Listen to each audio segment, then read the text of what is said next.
Most guys out there are wearing their jeans wrong. In fact, the mistake I'm about to point out, if you were to make it, it could easily ruin your style. Seriously, gents, this one simple tweak can change the way you look and feel in denim. The adjustment I'm talking about? Understanding that denim can stretch as much as 15 to 20% within the first 15 minutes of wearing it. Pikachu. Now, the reason that this is such a big issue is that most guys, when they're out there buying jeans, if the denim at all, when they're trying it on, feels a little bit too tight, they go a full size up. As such, they settle for what turns out to be a baggy pair of jeans. But the savvy, stylish fashionista, you understand cotton with a little bit of heat your body's giving off, it conforms to the body. And that initial little bit of tightness will go away within a matter of minutes. And if you spend time in the gym, you take care of your body, this enables you to show off those flattering curves. That, yeah, good looking butt. Nice. But seriously, gents, fit is king. And buying jeans that are too large because you don't understand the properties of denim, that's a mistake that now, having watched this video, you won't make again. Next up, let's go to the crotch area. Actually, just right below it. Notice what I'm zeroing in on here? Yeah, this red area, the reinforced stitching. Now, gents, you don't need to be out there doing roundhouse kicks in your denim to know that reinforced stitching in the crotch area is key to ensuring that they last. Other areas you want to find reinforced stitching? Around the belt holes. And what's important here is to make sure the stitching goes all the way through the denim. You want to be able to see it on the other side. Also around the pockets, both the back pockets and the front pockets, I like to see double reinforced stitching, and at the corner points, rivets. Now, flipping and looking on the inside of the denim, first up, I want to make sure that the stitching is straight and there's at least 8 stitches per inch. But while we're here on the inside, let's look at a detail that most guys never even think about, and that's the quality of the pocket bags. Most cheap pairs of denim are going to use a very thin material. I think it's the mark of a great pair of jeans whenever they use a little bit thicker cotton right here, because it's a small detail, it costs a bit more, but it indicates they paid attention to materials and build detail, and they just last long. And speaking of longevity, most of you probably understand that the weight of the material used has a big effect on how long the jeans are going to last. Now, most of the denim you're going to encounter when you're out shopping is going to be between 8 and 12 ounces. Heavier weight denims are going to be 13 ounces, 15 ounces, and in some cases crazy like 20 ounce weight. And you'll occasionally see summer weight denim out there at 6 and 7 ounces. But the weight of the denim isn't the only factor. Denim that's been pre-treated, pre-washed, ran through a distressing process to give a particular type of look. In general, this type of denim is going to wear out faster. Also, the way you wash your denim, especially the way you dry your denim, is going to affect how long it's going to last. If you wash it after every wear, even when it's not dirty, in a washing machine with an agitator using harsh detergent, and then throw it into a dryer for an hour at high heat, this is going to significantly affect the life and look of the denim. So a quick tip, if you want your denim to last longer, you want to maintain a certain type of look, which if you bought raw denim, you're trying to get whiskers or any types of bend looks in and around the knee, you want to use a gentle detergent, wash by hand in your tub, rinse with cold water, and then let the jeans hang dry. By following this simple technique, your jeans will probably last twice as long. All right, gents, so really quick, today's video is sponsored by my friends over at Gustin. Gents, if you're looking for a pair of jeans with timeless style, exceptional quality, wholesale pricing,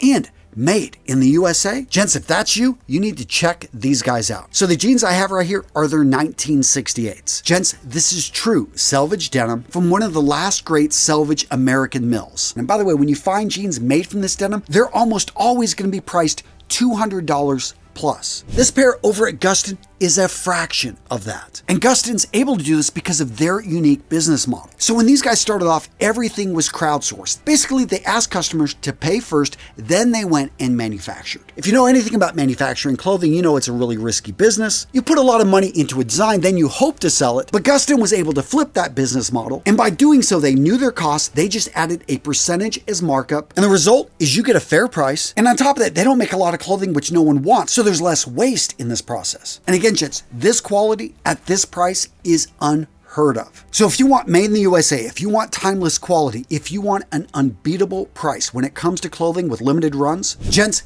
get over to Gustin, use the link in the description of today's video. This is the best deal you're going to find on the web. And if you're new to Gustin, the best route that I can recommend is get their in-stock denim. What you're shooting for here is a classic, and you want to make sure you get the right fit. Because once you got the fit down, you're addicted to these jeans, all of a sudden you can go over and participate in the crowdfunding deals. And if you're interested in those, go over to their website, look at all the cool cool options. It's really a unique company, and when you look at the pieces, you're going to see a lot of timeless classics that are worth buying quality because they're wardrobe staples. So again, gents, to get the best deal on the web, use that link in the description of today's video. Go over and check out Gustin. Now, I've been using the word denim and jeans pretty much interchangeably, and most people do. But unlike most people, here in 2 seconds, you are going to know the difference. So the word denim originates from the French word serge de Nimes. It's basically a fabric manufactured in Nimes, France. Meanwhile, over in Italy, a similar fabric was being used by sailors. The fabric over there was called jean. Now, the French origin seems to be a little bit older, so I'll give them the title of starting this whole thing. But don't tell an Italian that, because I don't want to give any victories to the French. Come on. So now that we've established that the words are not American, another thing we need to talk about is that Levi Strauss, he didn't invent jeans. Now, the company would like us to believe otherwise, but there was another tailor. His name was Jacob Davis. He was the guy that actually invented the reinforced denim pants that were reinforced with rivets. However, he did partner eventually with Levi Strauss, who patented this design in 1873. Despite the fact that some guys like me are wearing jeans with sports jackets, in general, most people consider denim still to be very casual. Why? Well, since their beginning, they've been seen as workwear, worn by miners, cowboys, railroad workers, and as we talked about, sailors over in Italy. Now, one group of people you won't see wearing denim, especially before 1930, are women. Apparently, there were certain regulations that didn't allow women to wear any type of jean or any type of trousers for that respect. In fact, it wasn't until the 1950s and Hollywood, when we saw some of the stars on the silver screen wearing denim, that it became more acceptable for women to wear jeans. That being said, in the 1950s, jeans did not have a clear runway to actually taken off. Schools and restaurants around the United States banned the wearing of denim, especially by the youth, because it was seen as a sign of rebellion. Now, enough of the history lessons. Let's get back to the details when you're out there shopping. You see the word selvage denim. What does that mean? So the word selvage means the denim fabric has a self-finished edge. In general, this type of fabric is made on a vintage loom, and it's of a higher quality build. And I'm judging quality by how long the denim is going to last, the thickness of the fabric itself, the tightness of the weave, and the weight of the fabric. Because if you had 2 fabrics, both of them being 8 ounces, but one of them being selvaged, the other one being a cheaper weave that you mostly see in department store jeans, well, despite being the same weight, the selvage denim is probably going to last